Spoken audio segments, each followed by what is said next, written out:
नमस्कार श्रोते हो, दीपक रेगे कथाकथन चॅनलवर तुम्हा सगळ्यांचं मनापासून स्वागत. श्रोते हो, तुम्ही ऐकताय सुरेश वैद्य यांची पर्याय ही कादंबरी आणि आज भाग 5वा. पण तत्पूर्वी तुमच्याकडून जर चुकून चॅनल सबस्क्राईब करायचं राहून गेलं असेल तर प्लीज चॅनल सबस्क्राईब करा, हीच नम्र विनंती चॅनलतर्फे. ऐकूया सुरेश वैद्य लिखित पर्याय भाग 5वा. माझ्याकडे जळजळीत नजरेनं बघत पाटलांनी आपल्या समोरच्या टेबलावर जोरात हात आपटला. आरतो त्याला जाऊच कसं दिलं पण, कर्कश स्वरात ते ओरडले. अहो, तो असं काही करेल याची मला कल्पनाच नव्हती ना. मी खालच्या आवाजातच म्हणालो. अगदी अनपेक्षितपणे त्यांनी माझ्यावर हल्ला केला होता आणि मी स्वतःला सावरायच्या आतच तो फ्लॅटच्या बाहेरसुद्धा पडला. जाताना त्यांनी बाहेरनं फ्लॅटचं दारही बंद केलं होतं. दरवाजा उघडायलाच मला 10 मिनटं लागली होती. अरे पण तू ही वेळच का आणून दिली? मग दुसरं काय करू शकत होतो मी? दिसता क्षणी त्याच्या हातात बेड्या घालायला मी काही पोलीस नव्हतो. आणि मग सगळ्यात महत्त्वाचं म्हणजे तो स्वतःहून पोलिसांकडे यायला तयार झाला होता. अशा परिस्थितीत माझ्या जागी तुम्ही असता तर गाफीलच राहिला असता का नाही? अरे पण तो स्वतःहून तुझ्याबरोबर पोलिसांकडे यायला तयार झाला होता म्हणतो तू, मग तो पळून कसा गेला? हे बघा, यामागे सामान्य माणसाला वाटणारी पोलिसांची भीती हेच कारण आहे. पोलीस कोठडीचं नाव काढतात, त्याचं सगळं अवसान गळालं होतं. पण तू पोलीस कोठडीचं नावच का काढलं? मी गप्प राहिलो. पाटलांच्या ह्या प्रश्नावर माझ्याकडे काहीही उत्तर नव्हतं. पाटील पुन्हा काही क्षण माझ्याकडे खाऊ का गिळू नजरेनं बघत राहिले आणि मग धपकन खुर्चीवर बसत जळफळत्या स्वरात म्हणाले, मी आता त्या बडवेच्या नावाने ना पकड वॉरंटच काढतो. अहो पण तो निरपराधी आहे. मी हलक्या आवाजात बोलायचा प्रयत्न केला. हा, का नाही. माझं बोलणं मध्येच तोडत पाटील कुत्सित स्वरात म्हणाले, म्हणून तर पोलिसाकडं जायचं म्हणतात फरारी झाला ना त्यो. आणि तुझी ती सामान्य माणसांना वाटणारी पोलिसांची भीतीवाली गोष्ट आहे ना, ती तुझ्याकडे ठेव. या अशा लोकांची सायकॉलॉजी मला चांगली माहिती आहे. आणि तो निरपराधी वगैरे हे मला कोणी सांगायची गरज नाही. बरं, नवीन काही समजलं का? पाटील थोडे थंड होताच मी विचारलं. त्या रोहितचं घर आम्ही शोधून काढले. तिथून आम्ही रोहितच्या बोटाचे ठसे मिळवलेत. ज्या ब्रॉन्झच्या पुतळ्यानं मधुलिका अगरवालचा खून करण्यात आला होता त्याच्यावर रोहितच्या बोटांचे ठसे आहेत. उरली सुरली कसर त्यांनी पोलिसांचं नाव काढताच पळून जाऊन पूर्ण केली. आता बोल, अजूनही तुला वाटतं तो निरपराधी आहे? पाटील साहेब, केवळ पुतळ्यावर मिळालेले त्याच्या बोटाचे ठसे त्याला खुनी सिद्ध करायला पुरेसे नाही आहेत. त्यावरून फार तर एवढंच सिद्ध होतं आहे की त्यांनी त्या पुतळ्याला स्पर्श केला होता. तो पुतळा उचलून त्यांनी तो मधुलिकाच्या डोक्यावर मारला होता हे नाही ना सिद्ध होतं. पाटील ठाम स्वरात म्हणाले. त्या पुतळ्यावर मिळालेले त्याच्या बोटाचे ठसे निर्विवादपणे हेच सिद्ध करतात का त्याच्या व्यतिरिक्त त्या पुतळ्याला कुणी हात लावलेला नव्हता. यावरून हेच सिद्ध होतं का मधुलिकाचा खून त्यानेच केला आहे. तू म्हणतोस म्हणून क्षणभरासाठी आपण गृहीत धरू. खून झाल्यानंतर तो तिथं आला होता आणि त्याने नंतर त्या पुतळ्याला स्पर्श केला होता. पण मग याचाच अर्थ असा होतो ना का मधुलिकाचा खून झाला हे त्याला समजलं होतं. मग त्याने खुनाची सूचना पोलिसांना का नाही दिली? तो तिथून पळून का गेला? पाटलांचा युक्तिवाद बेनतोड होता हे मलाही मान्य करावं लागलं. मग मी गप्पच राहिलो. चल आता नीट घेतून. पाटील माझ्या अंगावर खेकसत म्हणाले, नाहीतर एका खुन्याला पळून जायला मदत केली म्हणून मी तुलाच आत टाकेल. मी निमूटपणे उठून उभा राहिलो. आणि आता मी तुला शेवटची वॉर्निंग देतो या. जर परत तू या केसमध्ये ना खुपसायचा प्रयत्न केला तर मी तुला अशी अद्दल घडवेल ना, आयुष्यभर तुला माझी आठवण राहील. अहो ती तर मला तुम्ही काहीही न करता राहील, मी म्हणालो. आणि पाटील पुढे काही बोलायच्या तिथनं बाहेर पडलो. टेलिफोन डिरेक्टरीत दिलेल्या पत्त्यानुसार क्वालिटी एक्सपोर्टचा पार्टनर रघुनंदन जोशी ताडदेवला असलेल्या एका इमारतीत राहत होता. त्याच इमारतीतल्या 3ऱ्या मजल्यावर क्वालिटी एक्सपोर्टचं ऑफिस होतं आणि 4थ्या मजल्यावर रघुनंदन जोशीचा फ्लॅट होता. ऑफिस अजून उघडलेलं नव्हतं. मी 4थ्या मजल्यावर पोहोचलो. रघुनंदन जोशीच्या फ्लॅटची बेल दाबली. क्षणभरानं दरवाजा उघडला गेला. अंगावर उंची कापडाचा सूट असलेला एक तरुण दारात उभा होता. मिस्टर जोशी, मी नम्र स्वरात विचारलं. नाही. तो तरुण माझ्याकडे अभ्यासून नजरेनं पाहत म्हणाला. माझं नाव अशोक सोहनी आहे. मी जोशी साहेबांचा सेक्रेटरी आहे. बोला. मला जोशी साहेबांना भेटायचं आहे. काम काय आहे? ते मी त्यांना सांगेन. सॉरी, साहेब बिझी आहेत. यावेळी ते तुम्हाला भेटू शकणार नाहीत. मी त्यांची वाट पाहतो. हे बघा, तुमचं काय काम आहे ते तुम्ही मला सांगा. कदाचित तुमचं काम मी सुद्धा करू शकेन. नाही ना, मला जोशी साहेबांचीच भेट हवी आहे. मग तसं असेल तर मग तुम्हाला, हे बघा, माझं नाव विक्रम राजे आहे. मी टाइम्सचा रिपोर्टर आहे. माझं हे कार्ड तुम्ही त्यांना द्या आणि मी मधुलिका अग्रवालच्या संदर्भात त्यांच्याशी बोलायला आलो आहे असं त्यांना सांगा. माझी भेट घ्यायचं जर त्यांनी नाकारलं तर ती त्यांच्या आयुष्यातली फार मोठी चूक ठरेल. अशोक सोहनीचा चेहरा काहीसा कठोर झाला. क्षणभर तर मला वाटलं की तो माझ्या तोंडावर दार बंद करून घेणार. पण मग त्यांनी हात पुढे केला, माझ्या हातातलं कार्ड घेतलं. मला तिथेच दारात उभं करून तो आत कुठेतरी नाहीसा झाला. 5-1 मिनिटानंतर तो पुन्हा परत आला. तेव्हा त्याच्या चेहऱ्यावरचे कठोर भाव कुठल्या कुठे लुप्त झाले होते आणि त्याची जागा विनम्रतेनं घेतली होती. Please please come in. तो विलक्षण नम्र स्वरात म्हणाला. थँक्यू, मी म्हणालो आणि सोहनीनं मला एका ऑफिसवजा खोलीत आणून सोडलं. ती स्टडी रूम असावी.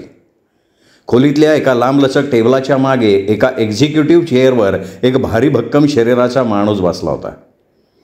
मी आत येताच त्यांनी तीक्ष्ण नजरेनं मला निहाळलं आणि मग म्हणाला, तुम्हीच का विक्रम राजे? अहो. आपण? मी रघुनंदन जोशी. कपाळावर आठ्या घालत तो म्हणाला, बोला. तुम्ही मला बसायला सांगणार नाही का मिस्टर जोशी? मी शांत स्वरात म्हणालो. रघुनंदन जोशीनं खुर्चीतल्या खुर्चीत चुळबुळ केली. त्याच्या वजनानं खुर्ची करकरली. त्याच्या कपाळावर आठ्या उमटल्या. सॉरी. बसा, तो काहीसा कठीण स्वरात म्हणाला. मी त्याच्या समोरच्या खुर्चीवर बसलो.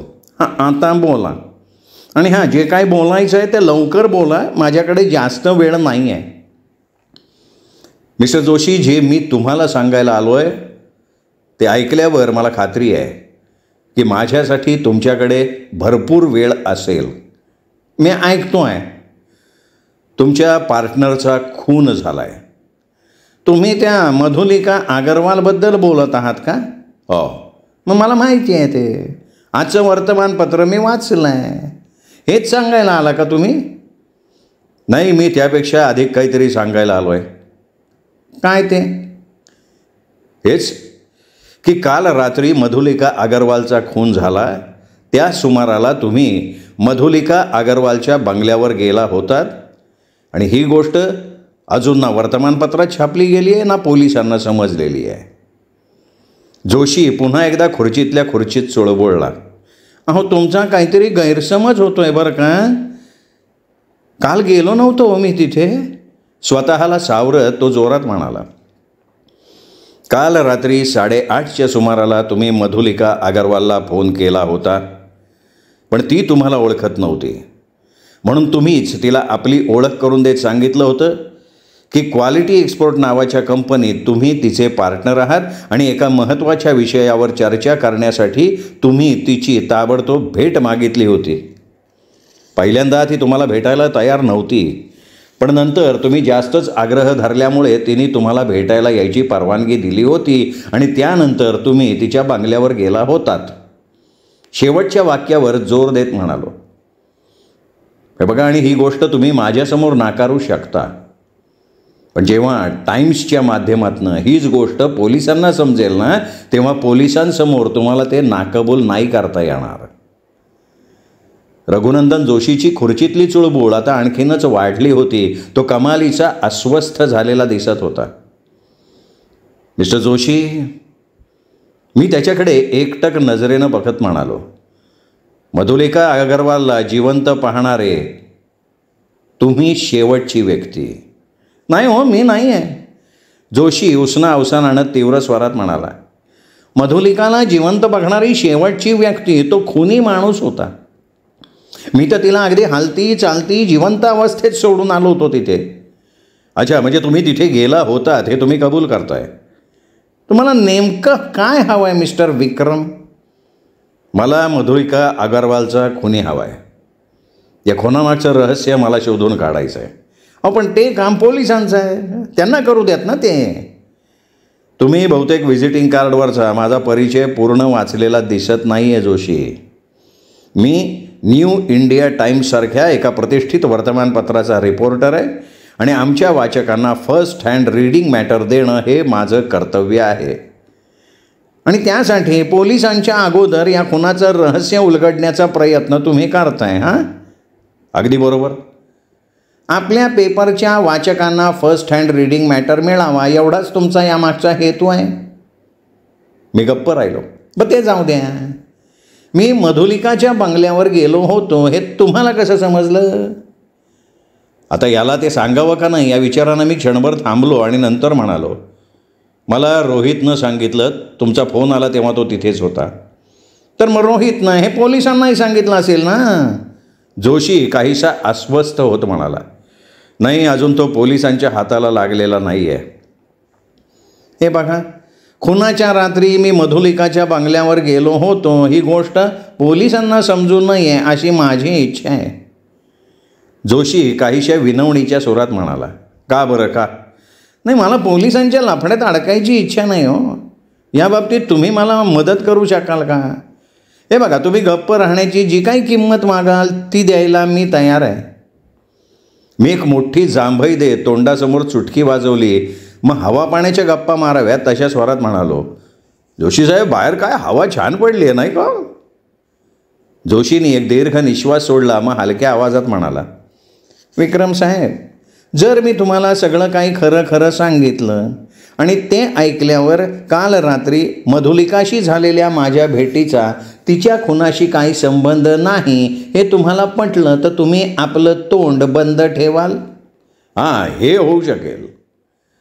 जोशी क्षणभर थांबला आणि मग म्हणाला, काल रात्री मधुलिकाशी माझी भेट होण्यापूर्वी मी तिला कधीही पाहिलेली नव्हती. प्रत्यक्ष अशी ती आमची पहिली भेट. तिच्या आधी शेठ रामनाथ अगरवाल हे माझ्या कंपनीमध्ये पार्टनर होते, पण जिवंत असतानाच त्यांनी ही पार्टनरशिप मधुलिकाच्या नावे केली होती. थोडक्यात त्यांच्या मृत्यूनंतर मधुलिकाला त्यांची वारस म्हणून जी काही इस्टेट मिळाली होती त्याच्याशी ह्या पार्टनरशिपचा संबंध नव्हता. साहजिकच ह्या कंपनीच्या शेअरमध्ये तिची बहीण सोनाली हिचाही काही संबंध नव्हता. शिवाय क्वालिटी एक्सपोर्ट ही एक स्वतंत्र कंपनी आहे. या कंपनीचा अगरवाल इंडस्ट्रीजशी एवढाच संबंध आहे की अगरवाल इंडस्ट्रीजच्या कंपन्यांमधनं तयार होणारा माल आम्ही आमच्या ह्या कंपनीमार्फत परदेशी पाठवतो. मी काय म्हणतो हे लक्षात येत आहे तुमच्या? हो, येतं आहे, बोला तुम्ही. दुर्दैवानं मधुलिका अगरवालला क्वालिटी एक्सपोर्टमध्ये फारसा इंटरेस्ट नव्हता. रामनाथ अगरवालांच्या मृत्यूनंतर तिच्या वाट्याला ज्या काही मोठमोठ्या कंपन्या आल्या होत्या त्या तुलनेत क्वालिटी एक्सपोर्टसारखी छोटी कंपनी तर तिच्या खिजगणतीत सुद्धा नव्हती. इतर कंपन्यांच्या मानानं क्वालिटी एक्सपोर्टचा धंदा फार कमी आहे. तिच्या दृष्टीनं अगदी नगण्य म्हटला तरी चालेल. म्हणूनच मधुलिका अगरवाल क्वालिटी एक्सपोर्टमधनं बाहेर पडायला बघत होती आणि तिचा हा निर्णय मला आणि माझ्या कंपनीला उद्ध्वस्त करू शकत होता. अच्छा, ते कसं काय? अहो, मधुलिका जर माझ्या कंपनीतनं बाहेर पडली असती तर अगरवाल इंडस्ट्रीजचं जे गुडविल आम्हाला मिळत होतं ते संपलं असतं ना. अगरवाल इंडस्ट्रीजचा माल एक्सपोर्ट करण्यासाठी इतर अनेक कंपन्या पुढे आल्या असत्या. कदाचित आमच्यापेक्षाही त्यांनी अधिक चांगला धंदा अगरवाल इंडस्ट्रीजला मिळवून दिला असता. नाहीतर मग अगरवाल इंडस्ट्रीजनं आपला एक्सपोर्टचा धंदा स्वतः सांभाळला असता. सांगायचं तात्पर्य हेच आहे की मधुलिका अगरवालनं आपला पाठिंबा काढून घेताच क्वालिटी एक्सपोर्ट नावाची ही कंपनी बंद पडायची वेळ आली असती. वयशी, बरं मग पुढे? जेव्हा मला मधुलिका अगरवाल क्वालिटी एक्सपोर्टमधली आपली पार्टनरशिप काढून घ्यायचा विचार करते ही गोष्ट समजली तेव्हापासून मी तिच्याशी संपर्क साधायचा प्रयत्न करत होतो, पण मला यश येत नव्हतं त्यात. योगायोगानं काल रात्री ती मला फोनवर भेटली होती आणि मोठ्या मुश्किलीनं मी तिला प्रत्यक्ष भेटीसाठी तयारही केलं होतं. आणि ही संधी हातची जाऊ नये म्हणून मी ताबडतोब तिला भेटायला बंगल्यावर गेलो होतो. किती वाजता? साधारण 8:30च्या सुमाराला. म्हणजे बराच वेळ आमची चर्चा चालली होती. मी तिला सगळी परिस्थिती समजावून सांगितली होती. मग त्यातून काही निष्पन्न झालेलं होतं? ठामपणे असं तिने मला कुठलंही आश्वासन दिलं नव्हतं, पण ह्या विषयावर आपण पुन्हा एकदा विचार करू आणि जो काही निर्णय होईल त्याची सूचना देऊ इतकं आश्वासन मात्र तिने दिलेलं होतं. 10:30च्या सुमाराला मी तिच्या बंगल्यातनं बाहेर पडलो आणि 11च्या सुमाराला परत माझ्या या फ्लॅटवर आलो. माझा सेक्रेटरी सोहनी याला साक्षीदार आहे. पोलिसांच्या रिपोर्टनुसार मधुलिकाचा खून 11च्या नंतर केव्हा तरी झाला होता. याचाच अर्थ मधुलिकाचा खून झाला तेव्हा आम्ही माझ्या या फ्लॅटवर होतो. त्यामुळे मधुलिकाच्या खुनाशी माझा काही संबंध असण्याचा प्रश्नच येत नाही. जोशी बोलत असताना टेबलावरचा फोन खणखणला. जोशीनं हात लांब करून रिसिव्हर उचलला, कानाला लावला. हॅलो, तो म्हणाला. काही क्षण तो पलीकडचं बोलणं ऐकत राहिला. मग त्याच्या कपाळावर आठ्या उमटल्या. त्याने एक उडती नजर माझ्याकडे टाकली आणि मग म्हणाला, हो फोन मीच केला होता, पण आत्ता ह्यावेळी मी बिझी आहे. तुम्ही अर्ध्या तासानंतर या, ओके? आणि जोशीनं रिसिव्हर क्रेडलवर ठेवला. अहो, तुम्ही उगाचच कोणाला तरी अर्ध्या तासाने यायला सांगितलं? मी तर आत्ता निघालोच होतो. मी खुर्चीवरनं उठत म्हणालो. अहो बसा, चहा तरी घेऊन जा. नो थँक्स, मला ऑफिसला जायचं आहे. ओके, जशी तुमची इच्छा. जोशीही उठून उभा राहत म्हणाला. आय होप मिस्टर विक्रम, माझा मधुलिकाच्या बंगल्यावर जाण्याचा तिच्या खुनाशी काही संबंध नाही हे तुमच्या लक्षात आलं असेल. ज्या रात्री मी मधुलिकाला भेटलो त्याच रात्री तिचा खून झाला. हा निव्वळ एक योगायोग आहे. हां, मलाही तसंच वाटतं आहे. तर मग ह्याविषयी तुम्ही आपल्या वर्तमानपत्रात काही छापणार नाही आणि पोलिसांनाही याविषयी काही सांगणार नाही अशी खात्री बाळगायला हरकत नाही ना? मी कसं आहे, आज ना उद्या ही गोष्ट उघड होणारच आहे ना जोशी साहेब. माझ्याकडून नाही तर रोहितकडनं ते पोलिसांना समजणारच आहे. नाही, त्याचाही मी काहीतरी विचार करीन, पण तूर्त तुमच्याकडून तरी मी निर्धास्त राहू ना? हा, तूर्त तरी राहायला काही हरकत नाही. आणि नंतरचं नंतर बघता येईल. हो, तुम्ही ठोस असं काही बोलतच नाही. जोशी काहीशा नाराजीच्या स्वरात म्हणाला. मी नुसताच हसलो. जोशीही मग काही बोलला नाही. मी जोशीबरोबर हात मिळवला, खोलीतनं बाहेर पडलो. खोलीच्या दाराबाहेर सोहनी उभा होता. तो मला पार फ्लॅटच्या दारापर्यंत सोडवायला आला. लिफ्ट त्याच मजल्यावर उभी होती. याचा अर्थ माझ्यानंतर लिफ्टचा उपयोग कोणी केलेला दिसत नव्हता. मी लिफ्टमध्ये शिरलो. 3ऱ्या मजल्याचं बटन दाबलं. लिफ्टचा दरवाजा बंद होईपर्यंत सोहनी तिथेच फ्लॅटच्या बाहेरच्या पॅसेजमध्ये उभा राहिला होता. लिफ्ट 3ऱ्या मजल्यावर थांबताच मी लिफ्टमधनं बाहेर पडलो आणि जिन्याने पुन्हा 4थ्या मजल्यावर आलो. पॅसेज रिकामा होता. मी तसाच वरती 5व्या मजल्याकडे जाणाऱ्या जिन्यानं थोडा वर आलो आणि जिन्याच्या कठड्याच्या आडोशाला उभा राहिलो. जोशींनी कुणाला तरी अर्ध्या तासांनी यायला सांगितलं होतं आणि ह्याच कुणाशी तरी फोनवरून बोलताना जोशीनं माझ्याकडे एक चोरटा कटाक्ष टाकला होता. त्याचवेळी जोशीला भेटायला येणाऱ्या अनामिकाला बघायचं असं मी ठरवून टाकलं होतं. इमारतीत लिफ्ट असल्यामुळे जिन्याचा वापर फारसा होत नव्हता आणि म्हणूनच मी निर्विघ्नपणे जिन्यावर लपून राहू शकलो होतो. बरोबर अर्ध्या तासानं लिफ्ट 4थ्या मजल्यावर येऊन थांबली. लिफ्टमधून एक तरुण बाहेर पडला आणि सरळ जोशीच्या फ्लॅटसमोर जाऊन उभा राहिला. मी जिन्यावरनं 2 पायऱ्या उतरून खाली आलो आणि जिन्याच्या कठड्यावरून मान उंचावून सावधपणे बाहेर डोकावलं.